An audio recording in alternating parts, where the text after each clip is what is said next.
எவ்வளவுதான் குணத்தை பற்றி பேசினாலும் திடத்தை பற்றி பேசினாலும் துட்டு இல்லைன்னா ஒன்றும் பண்ண முடியாது.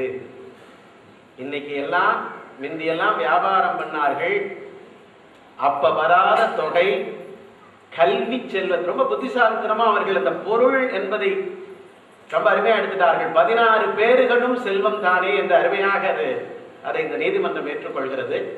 ரொம்ப அருமையான பார்வை அது. செல்வம் என்று சொன்னால் இன்றைக்கு ஒவ்வொருவர்களுடைய வீடுகளிலேயும் அடுத்த வாரிசுகள் எல்லா நாடுகளுக்கும் சென்று கை நிறைய சம்பாதிக்கிற போது வாழ்க்கையினுடைய தரம் உயர்ந்திருக்கிறது அல்லவா? கல்வியிலும் சரி பொருளாதாரத்திலும் சரி செல்வம்தான் ஆணிவேராக இருக்கிறது என்று அவர்கள் திரு PR ஜெயபாஸ்கரன் மாமா வீட்டு அத்தையையும் நன்றாக வம்புக்கு இழுத்திருக்கிறார்கள். சும்மா இருப்பாங்களா அத்தைன்னு? அந்த அத்தையும் கௌசல்யா போல தானே இருப்பார்கள் என்று மறைமுகமாக அவர்கள் மிகச்சிறப்பாக சொல்லியிருக்கிறார்கள். அவர்களுக்கு வாழ்த்து.